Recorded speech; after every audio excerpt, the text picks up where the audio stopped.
Hello guys, welcome back to my channel. और आज का वीडियो मैं बना रहा हूँ। बस 3-4 कमेंट आई थिंक मुझे आए थे, बस मैं उसको रिप्लाई फटाफट आपको दे देता हूँ। सॉरी, मुझे थोड़ा वो टाइप वाइप करने में मुझे कंटाल आता है, इसलिए मैं हमेशा वीडियो बना देता हूँ उसके ऊपर, ताकि आप लोग सब देख लो। और इंस्टाग्राम पे जितने भी लोग मुझे कमेंट करते हैं मैं उनको शांति से रिप्लाई देता हूँ। काफ़ी लोगों को रिप्लाई दे चुका हूँ। और कुछ कुछ जो बाकी है उनको भी मैं तुरंत रिप्लाई दे दूँगा। तो आज का टॉपिक बस कमेंट पे वीडियो बनाता है। तो मेन पहला कमेंट तो वही था, किसी ने आई थिंक मुझे एक कमेंट आया था जिसमें कहा गया था कि अगर मुझे मेरी गलती सुधारनी हो, कोई जो मैंने असाइलम अप्लाई किया था, मेरी स्टोरी, मेरा जो केस है, तो मुझे कुछ अगर उसके अंदर चेंज करना हो, मुझे वापस चांस मिलता है री अप्लाई करने के लिए, तो मैं क्या उसके अंदर चेंज करूं। तो वो वहां से स्टार्ट करता हूँ, वो कमेंट से। तो मुझे अगर वापस चांस मिलता है, अगर कुछ चेंज मुझे करना हो, अगर जो अफसोस रह गया है कुछ असाइलम जो मैंने किया था, तो वो एक ही चीज़ है, लॉयर। और अगर मैं वो टाइम पे प्रूफ दे सकता, क्योंकि जब मैंने अप्लाई किया था तब मैंने प्रूफ वगैरह कुछ नहीं दिया था, क्योंकि मेरे लॉयर ने ऐसा कुछ बताया भी नहीं था। और तब वो टाइम पे अपने को ये यूएसए का सब चीज़ें पता भी नहीं था, हम लोग जब नए आए थे। कैसे लॉयर ढूंढते हैं, मतलब क्या देखना होता है, कैसे पता लगा है कि अच्छा लॉयर है या नहीं है। तो रिव्यूज़ देखे थे हम लोगों ने लॉयर के, लेकिन रिव्यूज़ में उसके 4.7 स्टार थे। तो हम लोगों ने बस वही देख के सोच लिया था कि बहुत अच्छा है, और अप्लाई कर दिया था उसके साथ। लेकिन बाद में अभी धीरे धीरे जैसे का हुआ, टाइम हुआ, तब पता चला कि इतना अच्छा नहीं था। और रिव्यूज़ में गूगल पे रिव्यूज़ देखने के अलावा आपको ये भी देखना होता है कि कितने लोगों ने मिलके वो रिव्यूज़ दिया हुआ है। मतलब 150 कमेंट्स है उसके ऊपर दिए, 150 लोगों ने दिया है, 200 लोगों ने रिव्यू दिया है, 50 लोगों ने रिव्यू दिया है, सिर्फ 5 लोगों ने रिव्यू दिया है। तो मेरे लॉयर को सिर्फ 3 लोगों ने रिव्यू दिया था। उसके ऊपर मैंने वो देख लिया 4.7 स्टार है, तो वो गलत था। देखना होता है कि ज़्यादा लोग है कि नहीं, मतलब 150, 200, 100 लोगों ने भी एटलीस्ट दिया है, तो वो सोच सकते हैं कि हाँ 100 में से उसको 4.7 स्टार मिले, तो वो एक थोड़ा गलती हो गया था। और अभी जो मेरा करंट लॉयर है, लॉयर एक्चुअली लेडीज़ है, लॉयर है वो जो भी, तो वो उसने हमको बोला कि नहीं, असाइलम जो होता है वो पूरा, मतलब हम लोग आपका पूरा इतना बुक बन जाए उतना लंबा पूरा पेपर वर्क होता है उसका। जबकि मेरा वो पुराना लॉयर ने सिर्फ 1.5 पन्ने का, एक फुल पेज और एक दूसरा आधा पेज, इतने में ही ख़त्म कर दिया था। और मैंने वो टाइम में पूछा था कि कुछ प्रूफ वगैरह हमको दिखाना होता है करके, कुछ विटनेस वगैरह, तो उसने मेरे को ना बोला था कि नहीं नहीं, सब चलता है। तो हम लोगों ने भी, हम लॉयर है ऑब्वियसली, तो चलने दिया। लेकिन अभी पता चला कि नहीं, प्रूफ कितना मायने रखता है अगर वो हो। तो अगर मेरे को वापस चांस मिलता है तो मैं ऑब्वियसली वापस अप्लाई करूँगा। और इंटरव्यू देने जाने के पहले मैं पूरा ही प्रिपेयर करके जाऊँगा, एटलीस्ट प्रूफ और एक अच्छा लॉयर। तो अगर आपको अच्छा लॉयर करना है, गूगल के रिव्यू पे जाओ। रिव्यू सिर्फ मत देखो उसके कितने लोगों ने मिलके रिव्यू दिया है, वो देखो, वो बहुत मेन है। और दूसरा था, किसी ने कमेंट किया था कुछ, $1 लाख कितना होता है, आपको पता है कि नहीं। तो ऑब्वियसली हाँ, मुझे पता है $1 लाख कितना होता है। तो क्योंकि आप अगर, हम मैं यहाँ पे रहता हूँ, तो ऑब्वियसली $1 लाख मेरे लिए इंडिया की 1 लाख रुपए जैसा हो गया भाई। क्योंकि आप अगर समझ लो इंडिया में 10,000 रुपये कमा रहे हो और आपको 1 लाख जमा करना है, तो आप 10 महीने काम करोगे तो आपके 1 लाख हो जाएंगे। वैसे यहाँ पे आप और आपकी वाइफ 5-5 हज़ार डॉलर कमा रहे हो, 10 महीने में आपके 1 लाख डॉलर हो जाते हैं। मतलब महीने की, यहाँ पे 1 साल के लोगों की सैलरी वही होती है। एक अकेला बंदा है, अगर आप नॉर्मल जॉब करते हो तो आपकी इनकम वही हो गई, 30 से 50 हज़ार के बीच में, नॉर्मल जॉब की। और आप एजुकेटेड हो, बहुत पढ़े लिखे हो, मेडिकल फील्ड में हो, आईटी फील्ड में हो, तो आपकी अकेले की सैलरी हो सकती है $1 लाख साल की। तो डिपेंड करता है, इसलिए नॉर्मल $1 लाख। तो वो उनका कमेंट था। किसी और एक कमेंट था। अ, उन्होंने कहा था कि अगर इंडिया से, अगर वो, अगर शादीशुदा है, आई थिंक आप शादीशुदा हो, और आप यहाँ पे अकेले आते हो और अकेले असाइलम डालते हो, तो अकेले कोई असाइलम मिलेगा। तो असाइलम चीज़ ही ऐसी है, असाइलम अप्लाई करने के लिए आपको यहाँ पे होना ज़रूरी है यूएसए के अंदर। आप बाहर किसी और कंट्री से आप असाइलम नहीं डाल सकते, अनलेस आप यूएसए के बॉर्डर पे हो। जैसे मैक्सिको बॉर्डर हो गया, और कनाडा बॉर्डर हो गया, और आप बॉर्डर पे ही असाइलम या रेफ्यूजी के लिए अप्लाई करना चाहते हो, लेकिन रहना पड़ेगा आपको मैक्सिको में। अगर अप्रूव होता है तो आप यूएसए में आ सकते हो। अप्रूव मतलब नॉट फॉर क्या कहते हैं आपके not not for green card और पासपोर्ट सिटीजन। आपका केस वो लोग हाँ कह रहे हैं हम लोग लेंगे आपका केस करके, आप यहाँ पे आके लड़ो आपके केस के लिए, तो आपको अंदर एंट्री मिलेगी। और वो भी हर कोई कंट्री से आके मैक्सिको में बैठ जाएगा उसके लिए आई थिंक नहीं होता है। नियर बाय कंट्री जो मतलब मैक्सिको हो कंट्री हो गई, या आई थिंक उसके नीचे निकागरा वगैरह भी, तो निकागरा वगैरह का भी प्रॉब्लम हो गया है, उनको अलाउ नहीं कर रहे हैं इनलीगली जो आ रहे हैं वो पूरा अलग टॉपिक हो गया वापस, उसके वो पूरा लंबा स्टोरी बन जाएगा। तो सिर्फ मैं इतना ही कहूँगा कि आप अगर फिजिकली यहाँ पे हो तो सिर्फ आपको ही असाइलम मिलेगा, और आपकी फैमिली को आप बुला सकते हो अनलेस आपका असाइलम अप्रूव हो जाए यहाँ पे। तो बाद में आप एज अ डिपेंडेंट जो भी आपके स्पाउस, मतलब जो कहते हैं हम लोग स्पाउस को, आप बुला सकते हो बाद में, स्टार्टिंग केस में नहीं। जैसे कि फॉर एग्जांपल मेरा केस अभी पेंडिंग है, चल रहा है, और मेरी कोई फैमिली इंडिया में, तो मैं किसी को भी नहीं बुला सकता अनलेस अप्रूव हो जाए, और या तो फिर आपके पास ग्रीन कार्ड या पासपोर्ट आ जाए, बाद में आप उनको बाद में बुला सकते हो। तो अगर आप अकेले आते हो तो आपको आपके असाइलम में 1 साल, 5 साल, 10 साल या 15 साल लग गए तो आप अकेले ही रहोगे 15 साल। अनलेस बाद में आपकी फैमिली को भी वीज़ा मिलता है, टूरिस्ट वीज़ा या कुछ, और वो यहाँ पे आ जाते हैं, तो फिर आप आपके अंदर ऐड कर सकते हो उनको।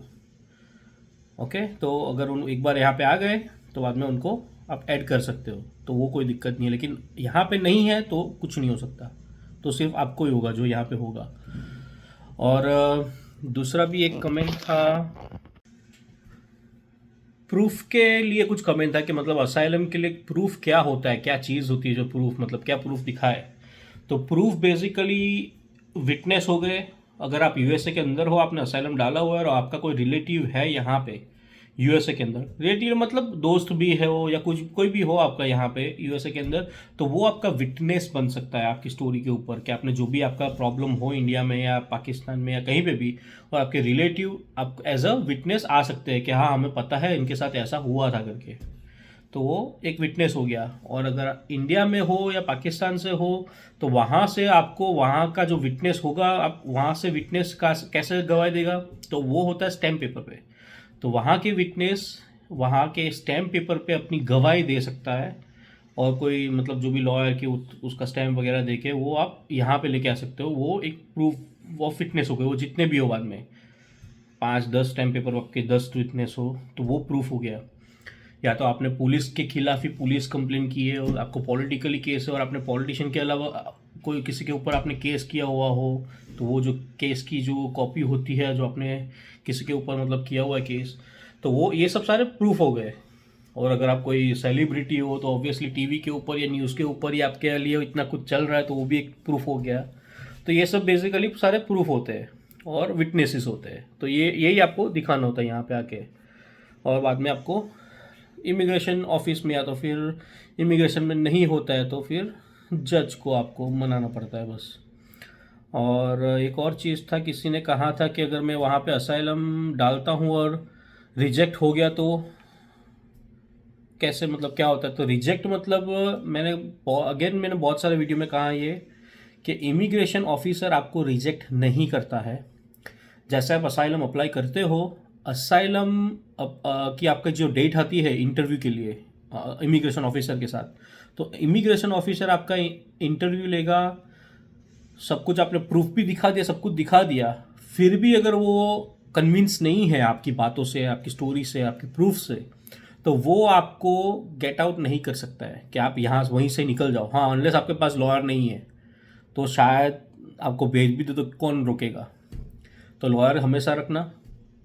तो वो वहाँ से आपको ना नहीं कह सकता है, इसीलिए आप इंटरव्यू देने भी जाते हो तो लॉयर आपके बाजू में बैठा होता है, आपका लॉयर वहीं पे वो ऑफिस के अंदर।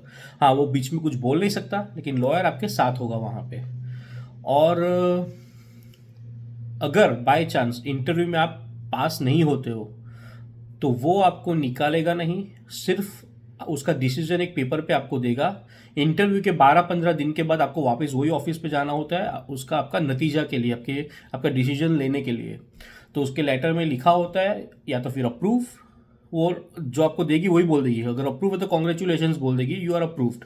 तो आपको बाद में वापस दूसरे 1 साल के अंदर आपको बाद में पार्टीशन फाइल करना होता है आपकी ग्रीन कार्ड के लिए। और अगर अप्रूव नहीं हुआ होता है तो वही बोलेगी आपको, सॉरी आपका केस यहाँ पे अप्रूव नहीं हुआ है, लेकिन आप अभी कोर्ट में जा सकते हो, आपका केस कोर्ट में फॉरवर्ड हुआ है। मतलब वो लोग ना नहीं कहेंगे कि आप चले जाओ यहाँ से, वो आपका केस कोर्ट में डालेंगे। तो कोर्ट में डालेंगे तो वही आप बाद में कोर्ट में आपका केस चलता रहेगा।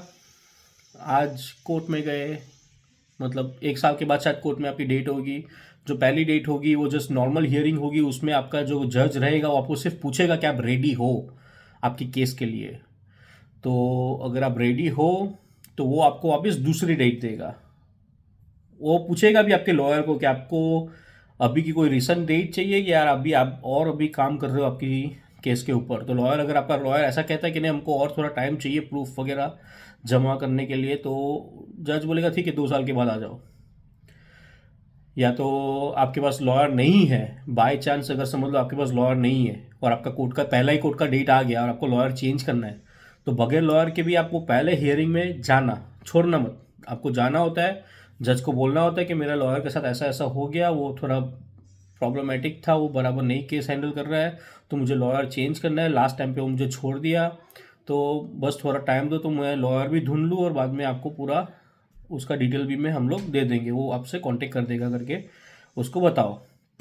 तो वो बोल देगा ठीक है आपको वापस 2 साल का टाइम देता हूँ, और उसको बोलना आपको वो भी जो भी पेपर हो आप हमको दे दे। तो बस पहला हियरिंग होता है इस चीज़ के लिए। बाद में जो भी आपका 2 साल के बाद आएगा तो वो आपका वो मेन हियरिंग स्टार्ट होगा। मेन हियरिंग में भी अगर वो चलो आपका अप्रूव नहीं होता है, बाय चांस ना बोल देता है वो जज, तो आप उसके ऊपर के कोर्ट में जा सकते हो। वहाँ पे भी चलो बाई चांस नहीं होता है तो आप उसके ऊपर के कोर्ट में जा सकते हो। जैसे इंडिया में नहीं होता है छोटा कोर्ट, उसके ऊपर बड़ा कोर्ट, बाद में सबसे मेन जो कोर्ट होगा वहाँ तक आप जा सकते हो। भी उतना करते करते आपको बाद में जितना साल हो गया वो आपका नसीब है। तो अभी तक लेकिन फिर भी मैंने सुना नहीं है इतने लोगों का किसी का बहुत इतना टाइम के बाद भी मना हो गया हो। लेकिन फिर भी क्राइम मत करना, एक चीज़ मेन है क्राइम में। मतलब ऑब्वियसली आप कोई गोली बोली लेके किसी को मारने नहीं वाले हो, लेकिन फिर भी वो सब क्राइम तो ठीक है, बहुत बड़े हो गए, बहुत बड़े क्राइम हो गए। जो मेन क्राइम होता है, मतलब जो DUI कहते हैं यहाँ पे, ड्रिंक एंड ड्राइव, वो मत करना। वो बहुत ही मेन होता है, क्योंकि वो नॉर्मल क्राइम है। किसी को अगर पीने वीने का शौक हो और पी के गाड़ी चला रहे हो और किसी आप पकड़े गए, तो उसमें जो DUI मिलता है वो बहुत मेन होता है, क्योंकि आप यहाँ पे बहुत बड़ा रूल्स तो वो आप ब्रेक कर रहे हो यहाँ का, क्योंकि उसमें किसी की जान जा सकती है। आप ड्रिंक एंड ड्राइव में किसी को मार सकते हो, तो एक उनके हिसाब से बहुत बड़ा ऑफेंस है। एक एक बार आप अगर पकड़े गए तो शायद वार्निंग या टिकट दे के आपको छोड़ सकते, 6 आप ऐसा पॉइंट आपके माइनस हो जाएंगे और जुर्माना लगेगा, और एक आपके ऊपर वो स्टैम्प लग जाएगा DUI का। अगर दूसरी बार भी आप पकड़े जाते हो तो फिर सीधा आपको जेल होती है। बाद में तो बेल वेल अगर कोई नहीं करवाएगा तो आपको जेल में रहना पड़ता है 1-2 महीना, और बाद में वही सब आपका पूरा टेस्ट वेस्ट होगा। आपकी गाड़ी के अंदर वो एक सिस्टम भी लग जाएगा, उसको फूंक मार के आपको गाड़ी स्टार्ट करनी रहती है, और बाद में आपको कुछ स्कूल में भी जाना पड़ता है, बहुत सारी प्रोसीजर होती है अलग अलग। तो वो DUI नहीं मिलना चाहिए, वो एक मेन होता है। तो बस ये सब अगर आपको ना मिले और आप अच्छे से चलते रहो, आपका रिकॉर्ड अच्छे से चलता रहे तो कोई दिक्कत नहीं होता है।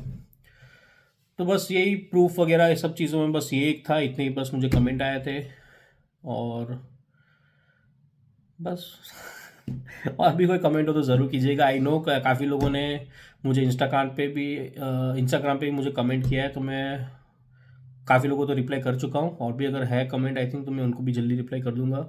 जैसे कि मैं बस अभी सुबह सुबह ही काम से भी मैं आया हूँ, अभी बच्चे को लिया, बस अभी मैं शांति से बैठा हूँ। अभी मेरा बड़ा बेटा आएगा तो वापस बाहर जाना पड़ेगा उसको लेने के लिए, क्योंकि यहाँ से स्कूल बस में एक एज होती है, वो एज तक अगर बच्चे स्कूल से आते हैं तो आपको बाहर खड़े रहना पड़ता है उनके लिए, नहीं तो फिर बस उनको लेके वापस निकल जाएगी स्कूल पे, तो बाहर जाना पड़ता है। और वेदर वापस चेंज हो गया है, देखो दिखाता हूँ। ये मेरा बैकयार्ड है, पूरा वाइट हो चुका है, मतलब कल पूरी बर्फ़ गिर गई यहाँ पे। अभी मेन सीज़न स्टार्ट हो चुका है और आज रात को वापस बर्फ़ गिरने वाली है, ऐसा वेदर में दिखा रहा है, मतलब 7 इंच तक बर्फ़ गिरेगी, इससे कहीं ज़्यादा गिरने वाली है ऐसा बोल रहे हैं। पता नहीं, अभी आज रात को 12 बजे के बाद से गिरने वाली है, कल शाम तक गिरेगी ऐसा कहने को आ रहा है। देखते, कल मेरे बेटे की बर्थडे भी है। आई होप इतनी ज़्यादा ना गिरे, नहीं तो फिर कहीं बाहर नहीं जा पाएंगे हम लोग, क्योंकि इतनी बर्फ़ में बाद में वो वापस ये लोग बीमार हो जाए, ठंड वंड लग जाए, सर्दी हो जाए, इसलिए हम लोग इतना निकलते नहीं बर्फ़ के टाइम पे। तो बस ये वीडियो को यही एंड करता हूँ। थोड़े बहुत कमेंट के लिए बस मुझे बनाना था ये वीडियो। तो मिलता हूँ आपको अगले वीडियो में। Take care guys, bye bye.